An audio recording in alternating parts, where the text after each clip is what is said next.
நிழல் வேண்டும் போது மரம் ஒன்று உண்டு, பகை வந்த போது துணை ஒன்று உண்டு.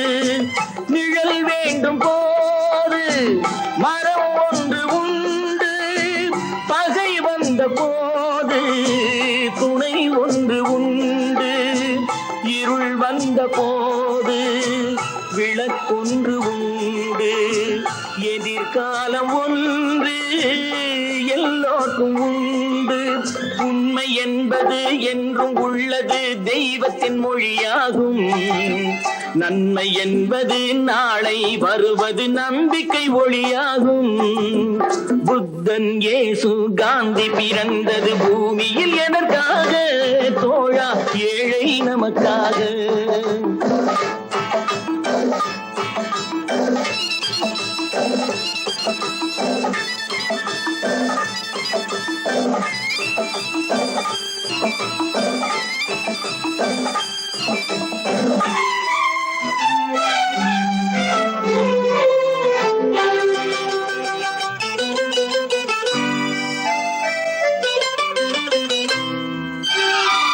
பொருள் கொண்ட பேர்கள் மனம் கொண்டதில்லை, தரும் கைகள் தேடி பொருள் வந்ததில்லை.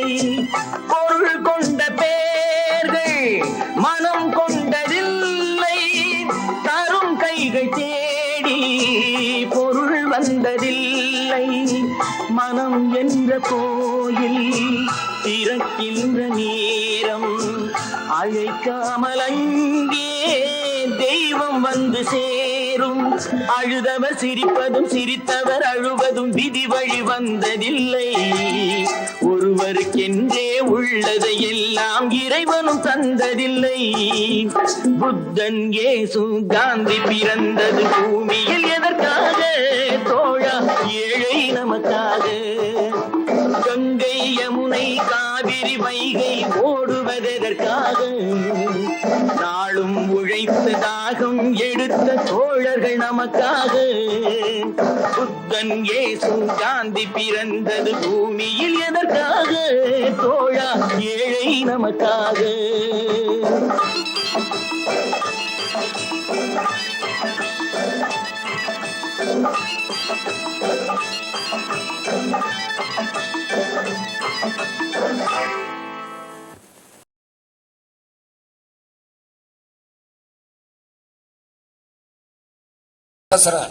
அந்த வளசர இது புரசவாக்கம் சிஜிஎம் ஆபீஸில் என்னை அப்படியே அழுக்காக தூக்கிறாங்க.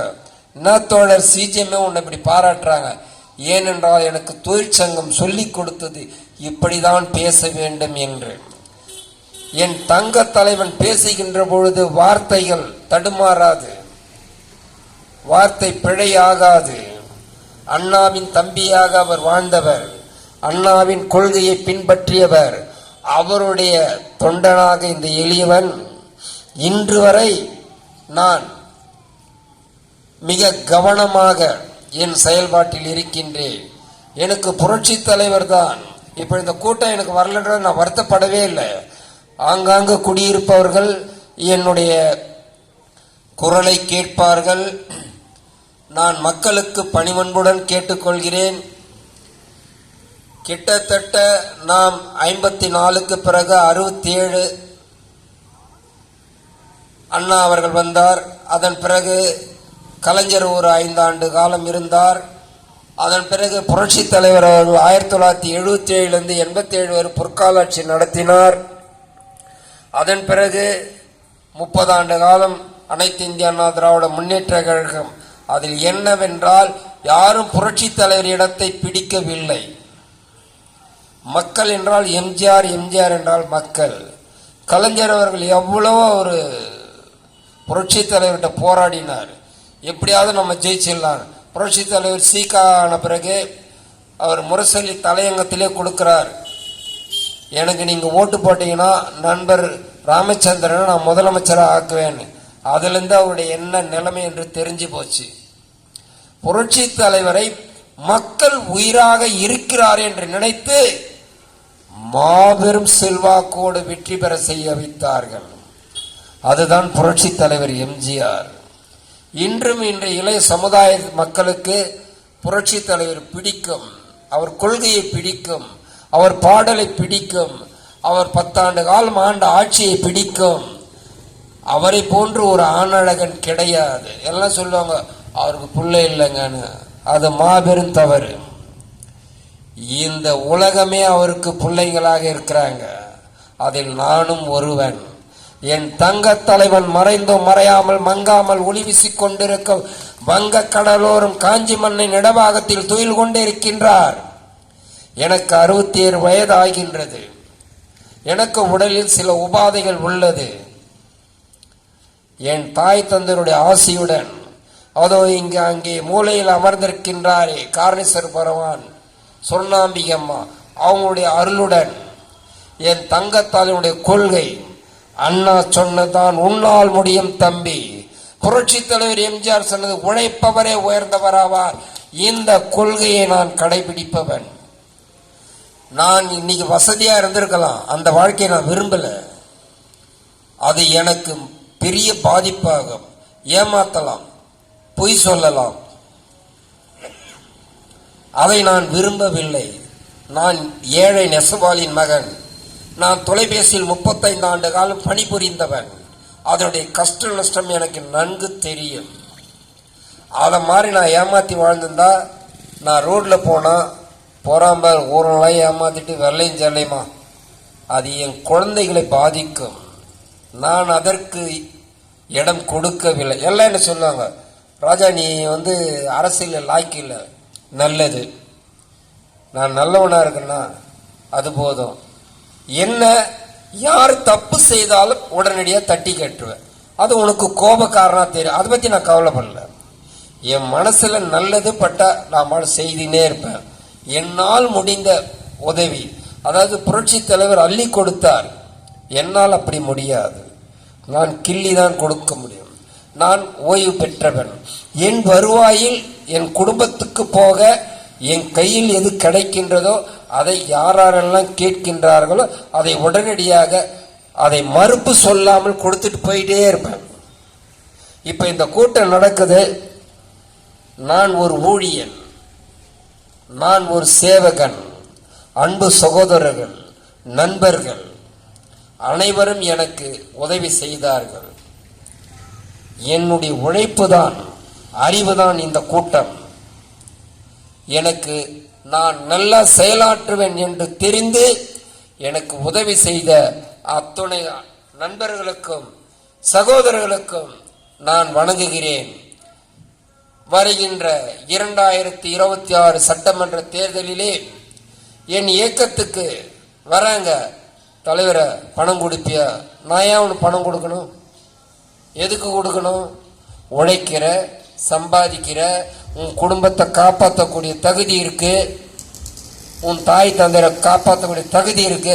அப்படி இருந்தும் நீ பணம் கேட்கிற பத்தியா, அந்த இடத்தில் தான் உன்னுடைய தன்மானத்தையும் உன் சுயமரியாதையும் குழி தோண்டி புதைக்கப்படுகிற. அது மனம் வேதனையாக இருக்கின்றது. அங்கே நீ ஒரு குடும்ப தலைவனாக இருந்து பலன் இல்லை. உன்னிடம் கொள்ளையடித்த பணத்தை தான் அரசியல்வாதி தராங்க. அதை முதல்ல நீங்க கவனமா வச்சுங்க. நீங்க என்கிட்ட எல்லாம் சொல்றீங்க, இல்ல தலைவரா அவங்க எல்லாம் பணம் கொடுக்குறாங்க, நான் அவங்க வீட்டு பாக்கெட்ல இருந்தா கொடுக்குறாங்க, அவங்கள என்ன பைத்தியம் பிடிச்சிக்கிச்சா? நீ போய் ஒரு அரசியல்வாதி கிட்ட போய் கேளு, எனக்கு 10,000 கொடுங்க, ஒரு 5,000 கூட கொடுத்துருவாங்களா? கிடையாது. உங்களிடத்தில் அடித்த கொள்ளையடித்த பணத்தை தேர்தல் காலங்களில் 500, 1000 என்று கொடுத்து மீண்டும் அவர்கள் பல்லாயிரம் கோடியை சம்பாதிக்கிறார்கள். இதுக்கு என்ன சிபிஐ இருக்குதா? இதுக்கு என்ன புலன் விசாரணை இருக்குதா? கிடையாது. அதுக்கு ஒரு தவறான வழக்கறிஞர் பக்கத்திலே இருப்பான். சிபிஐ ஒரு 1000 கோடி 2000 பிடிப்பான். பிடிச்சோன்னா பேப்பர்ல வரும். அது ஒரு வாரமா போயிட்டே இருக்கும். அதுக்கப்புறம் அது அமைதியா போயிடும். ஆனால் மக்களிடத்தில் அடித்த கொள்ளையடித்த பணத்தை எப்படி அந்த மக்களுக்கு போய் சேர்ப்பது? இந்த அப்பாவி மக்கள் அறியாமையினாலும் இயலாமையினாலும் வாழ்ந்து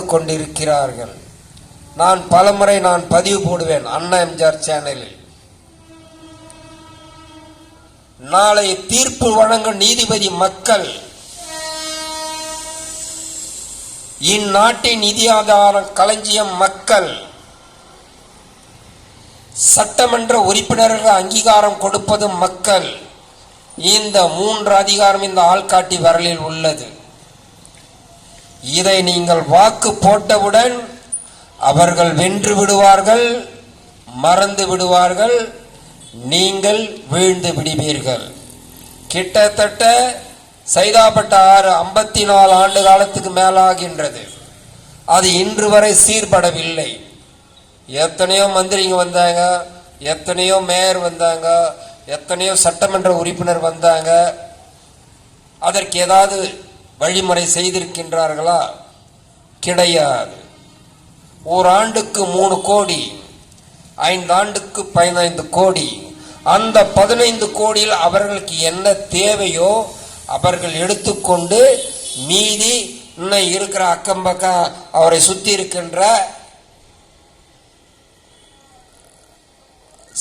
இருக்கிறவர்களுக்கு கொடுத்துருவாங்க. மீதி கொஞ்சம் இருக்கும். அதை என்ன பண்ணுவாங்க, அப்படியே உங்களுக்கு ரோடு போட்ட, சாலை போட்ட. இந்த பகுதி இது ஒரு சாலை ஓரம். இது இங்கிருந்து காரணேஸ்வர் கோயில் வரலாம் போகும். இந்த பகுதியில் இருக்குது பாருங்க. இதெல்லாம்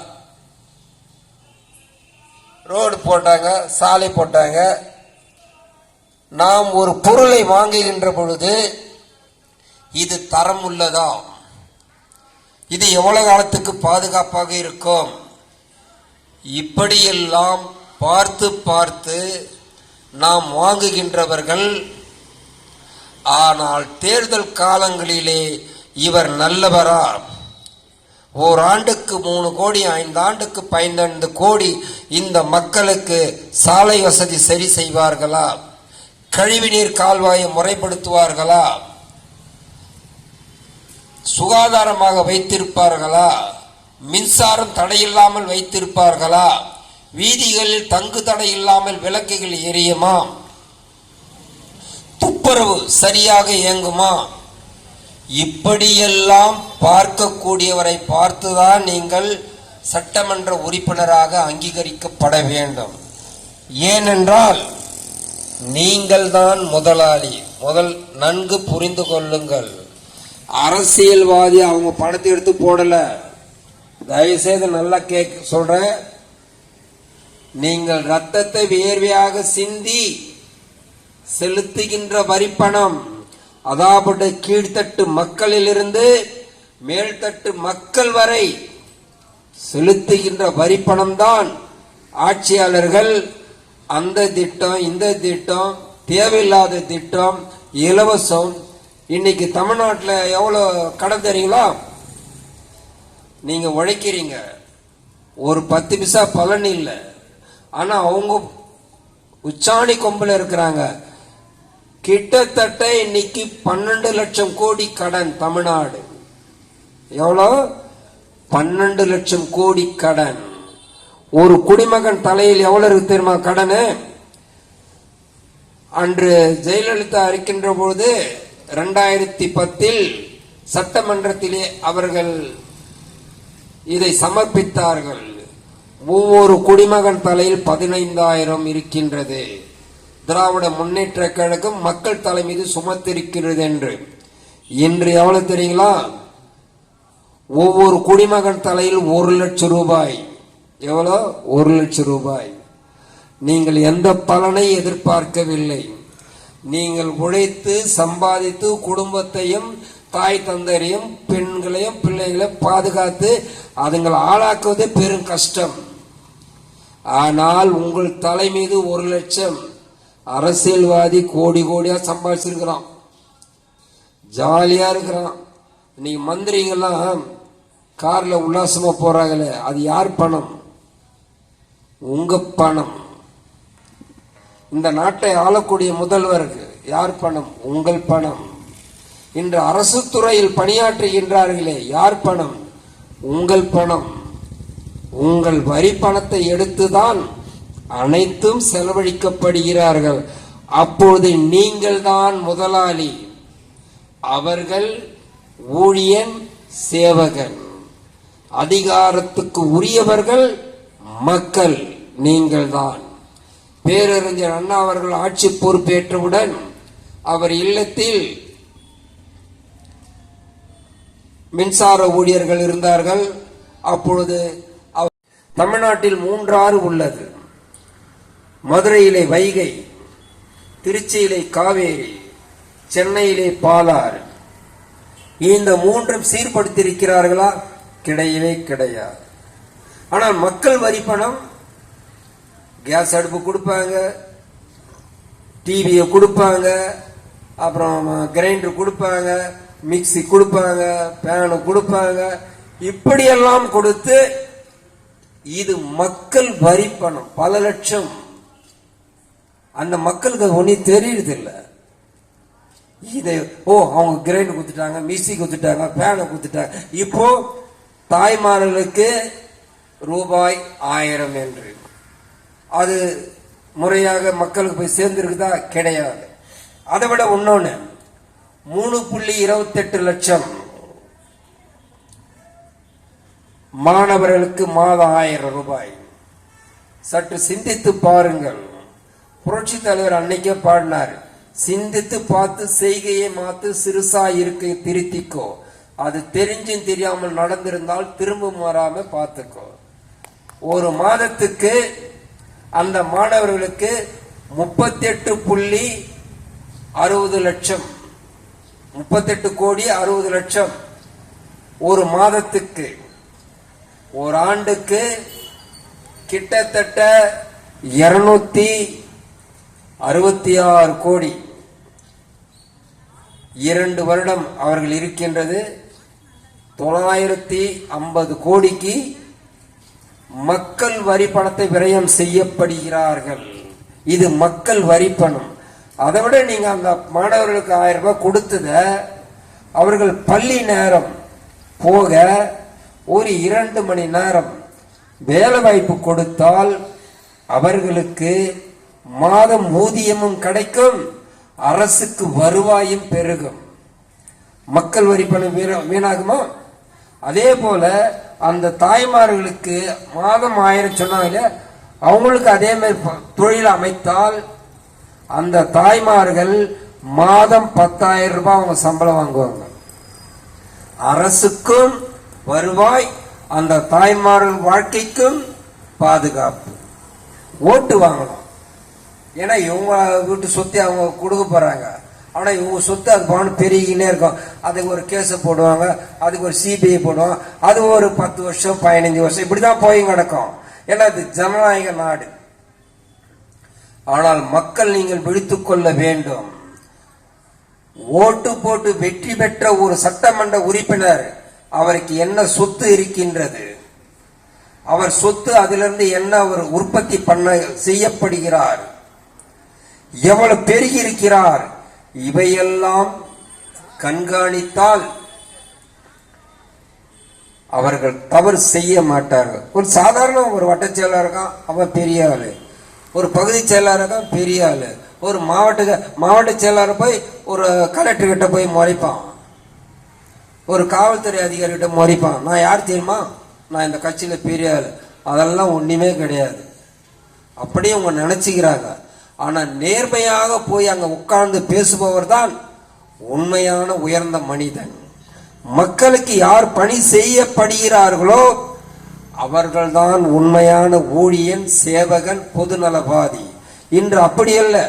எவ்வளவு சொத்து இருந்தா கொள்ளையடிக்கணும், அதுக்கு தவறான அதிகாரிகளை பயன்படுத்துவாங்க, தவறான சட்டத்தை பயன்படுத்துவாங்க.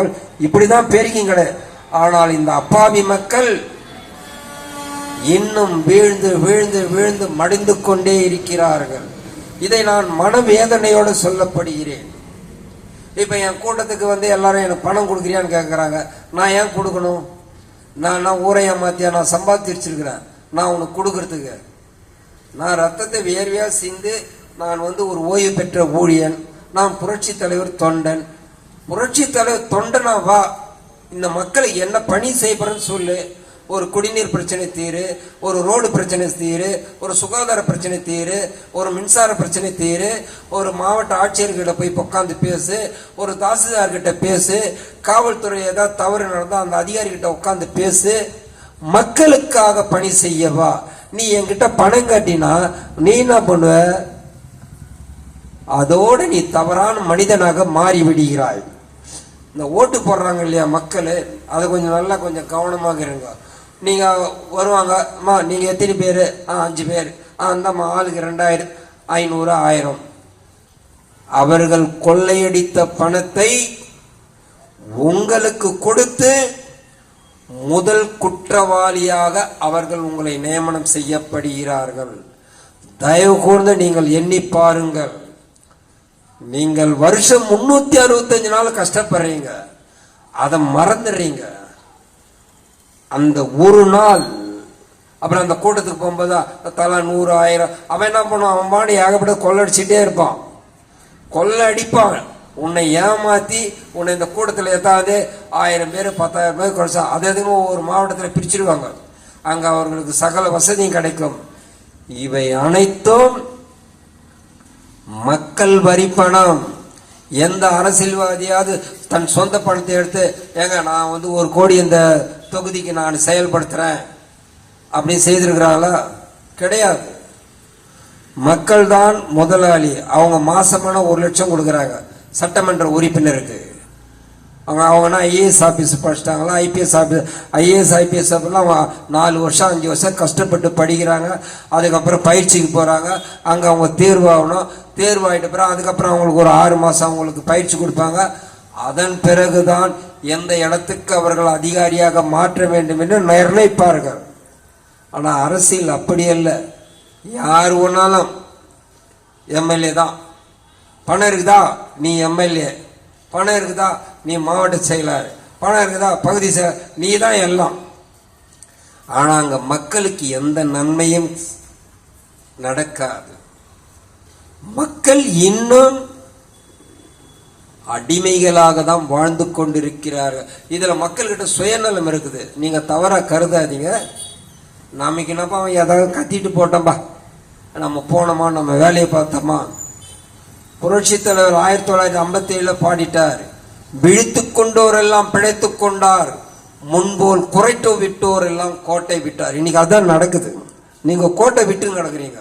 நீங்க மட்டும் வாழ்ந்துட்டா போதும். இப்ப கிட்டத்தட்ட நான் ஐடியில் என்ன ஒரு 10% இருக்குமா? கிடையாது. ஒரு 2% தான், ஒரு 3% நடுநிலைமை. 95% கீழ்த்தட்டு மக்கள், அன்றாடம் உழைப்பவர்கள், அன்றாட கூலி வேலை செய்பவர்கள். இன்று விவசாயத்தை காப்பாற்ற முடியுதா? முடியல. நெசவு தொழில் காப்பாற்ற முடியுதா? முடியல. எல்லாம் தனியாருக்கு தான். ஏன்? இன்னைக்கு அரசு துறையை எடுத்துங்க, தனியார் தான். ஏன் என் நிறுவனத்தை எடுத்துக்கோ, என் நிறுவனம் தான் என்னை வாழ வைத்தது, என் பிள்ளைகளை வளர்த்து ஆளாக்கியது, படிக்க வைத்தது. இன்னைக்கு என் நிறுவனத்தை பார்க்கின்ற போது அந்த வளாகத்தில் நான் காலடி எடுத்து வைத்தால் என் கண்களிலே உதிரம் பெருகெடுத்து ஓடுகின்றது. அனைத்தும் தனியார் மயமாக மாறிவிட்டது. இந்த துப்புரவு தொழிலாளர்கள் அவங்களும் மட்டும் என்ன, அரசு துறையிலிருந்து தனியாருக்கு தாராபத்து, தனியார்கள் கொள்ளை லாபம் அடிக்கப்படுகிறார்கள், இவர்கள் வாழ்ந்து கொண்டிருக்கிறார்கள். அப்புறம் எப்படி இந்த நாடு முன்னேறும்? சரி, ஒரு விவசாயி பயிரிடுறான், பயிரிட்டு அவன் விதை விதைக்கிறான், விதை விதைச்சு அதை பாதுகாத்து அதுக்கு என்னென்ன பணி செய்யணுமோ அனைத்தும் செய்யறான். அது பயிராகி கதிராகி நெற்களஞ்சியமாகி அறுவடை செய்யும் காலங்களில் ஒரு ஏக்கருக்கு 30 மூட்டை வரும், 35 மூட்டை வரும். அது நல்ல நிலமா தான் 40 மூட்டை வரும். கிட்டத்தட்ட தமிழ்நாட்டில் ஒரு 20% தான் பம்பு செட்டு வச்சிருக்கிறவங்க. மீதி 80% மானம் பார்த்த பூமி தான். மானம் மழை பொழிதால் அவர்கள் வாழ்க்கை மலரும், இல்லை என்றால் அவர்கள் வாழ்க்கை பாழாகிவிடும். ஆனால் இந்த விவசாயி ஒரு 40 மூட்டையோ 50 மூட்டையோ எடுத்து போய் அந்த அரசு தானிய கிடங்கில் ஒப்படைக்கின்ற பொழுது அந்த அதிகாரி என்ன கேட்கிறான் தெரியுங்களா? ஒரு மூட்டைக்கு 70 ரூபாய் தெரியும் எனக்கு. அந்த விவசாயி என்ன ஆவான்? அவன் ரத்தத்தை வியர்வையாக சிந்தி நிலத்திலே காலையில 3 மணிக்கு எழுந்து உழுது அதை பாதுகாத்து அதுக்கு என்னென்ன தேவையோ அதையெல்லாம் செய்து அதை அறுவடை செய்யும் காலங்களில் அவன் வாழ்க்கை அறுவடையாகின்றது. ஒரு மூட்டைக்கு 70னாக்கா 10 மூட்டைக்கு என்னாச்சு? 700 ரூபாய். 50 மூட்டைக்கு என்னாச்சு? 7 35 3500 ரூபாய் அவன் தலைமையில வச்சா அந்த விவசாயி வாழ்க்கையை பாதுகாக்க முடியுமா? கடனை கொடுக்க முடியுமா? வங்கியிலே செலுத்தக்கூட முடியுமா? குடும்பத்தை தான் பாதுகாக்க முடியுமா? இதை ஏன் அரசு கண்காணிக்கவில்லை? கிட்டத்தட்ட 800 தானிய கிடங்கு இருக்கின்றது தமிழ்நாட்டில். இன்னும் விவசாயிக்கு பாதுகாப்பு இல்லை. அவர்களுக்கு தங்கு தடை இல்லாமல் நீர் கிடைப்பதற்கு எந்த அரசும் செயல்படுத்தவில்லை. மழைக்காலம் வரவங்கன்னா கட்சிக்காரெல்லாம் வந்துடுவாங்க. அவங்களுக்கு யாரா இருக்காங்களோ கொடுங்க போய் தலைவர் வந்துட்டாருப்பா. இந்த அப்பாவி மக்களுக்கு தெரிய மாட்டேங்குது.